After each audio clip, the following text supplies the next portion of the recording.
Right breaking news చూస్తున్నా PG student ప్రీతి మృతిపై ఆమె సోదరుడు పృథ్వీ పలు అనుమానాలు వ్యక్తం చేశాడు. నిమ్స్లో తన సోదరికి పొత్తు కడుపు వద్ద సర్జరీ చేశారని, అది ఎందుకు చేశారో తెలియదన్నారు. ప్రీతికి పూర్తిగా శరీరంలో వైద్యులు బ్లడ్ డయాలసిస్ చేశారని చెప్పారు. పోస్ట్ మార్టంలో ప్రీతి బాడీలో ఉన్న ఇంజెక్షన్ గురించి ఎలా తెలుస్తుందని ప్రశ్నించాడు.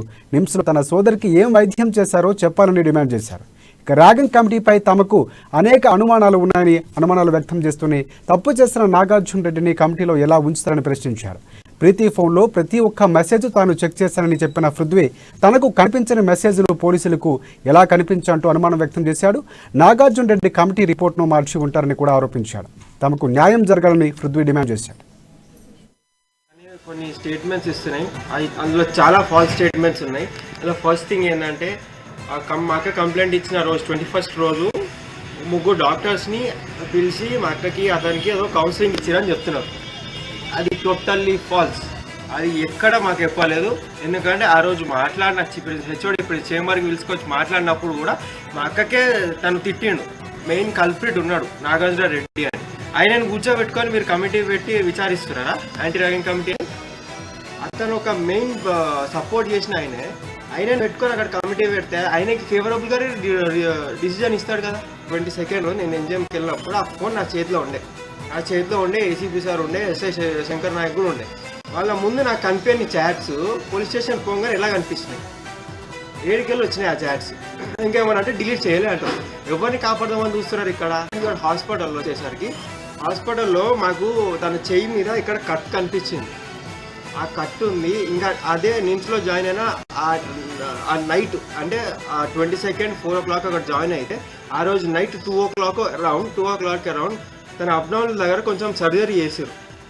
అక్కడ అబ్నార్మల్ దగ్గర ఏం సర్జరీ చేశారో మాకు ఇంకోటి వరకు తెలియదు. అండ్ ఇంకోటి ఏంటంటే తనకి ఇప్పటి వరకు ఉన్న బ్లడ్ మొత్తం బయట నుంచి సప్లై చేసింది. ఆ యాక్మల్ కానీ ఆ డయాలసిస్ కానీ మొత్తం బయట నుంచి సప్లై చేసింది. బ్లడ్ మాత్రమే కాదు, బ్లడ్, ప్లేట్లెట్స్, ప్లాస్మా మొత్తం సప్లై చేసారు. ఇప్పుడు తీసుకెళ్ళి ఈ బాడీని పోయి పోస్ట్మార్టం చేస్తే దొరుకుతాయా మన పాతే? మాకు పోస్ట్మార్టం రిపోర్ట్ చాలా కీలకం. మాకు న్యాయం జరగాలంటే ఆ చేతికున్న కట్టు కానీ అబ్డామల్ దగ్గర ఎందుకు ఆపరేషన్ చేసిరు అది కానీ తన బాడీలో ఉన్న బ్లడ్ మొత్తం తీసేసినాకనే వరంగల్ నుంచి ఏసీపీ వాళ్ళు మనుషుల్ని పంపించి శాంపుల్స్ తీసుకున్నారు టాక్సిమాలజీ చేయడానికి. కొత్త బ్లడ్ పంపించినాక ఏం తీసుకుంటారు మీరు? టాక్సిమాలజీ ఏం చేస్తారు? టాక్సిమాలజీకి పంపించి మేము మర్డర్ అని చెప్పడానికి మా దగ్గర ఎవిడెన్స్ లేదని అంటున్నారు. నేను ఆ ఎవిడెన్స్ నా దగ్గర ఎట్లైనా తీసుకొస్తాను. నా దగ్గర ఎవిడెన్స్ చాలా ఉన్నాయి. కానీ యాంటీ ర్యాగింగ్ కమిటీ కానీ కొన్ని స్టేట్మెంట్స్ ఇస్తున్నాయి, అందులో చాలా ఫాల్స్ స్టేట్మెంట్స్ ఉన్నాయి. అందులో ఫస్ట్ థింగ్ ఏంటంటే మా అక్క కంప్లైంట్ ఇచ్చిన రోజు 21st రోజు ముగ్గురు డాక్టర్స్ని పిలిచి మా అక్కకి అతనికి ఏదో కౌన్సిలింగ్ ఇచ్చారని చెప్తున్నారు. అది టోటల్లీ ఫాల్స్.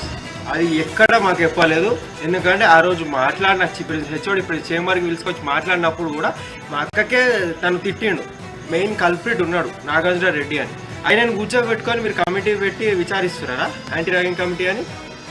అతను ఒక మెయిన్ సపోర్ట్ చేసిన ఆయనను పెట్టుకొని అక్కడ కమిటీ పెడితే ఆయనకి ఫేవరబుల్గానే డిసిజన్ ఇస్తాడు కదా. 22nd నేను ఎన్జిఎంకి వెళ్ళినప్పుడు ఆ ఫోన్ నా చేతిలో ఉండే ఏసీపీ సార్ ఉండే, ఎస్ఐ శంకర్ నాయక్ కూడా ఉండే. వాళ్ళ ముందు నాకు కనిపించిన చాట్స్ పోలీస్ స్టేషన్ పోగానే ఎలా కనిపిస్తుంది.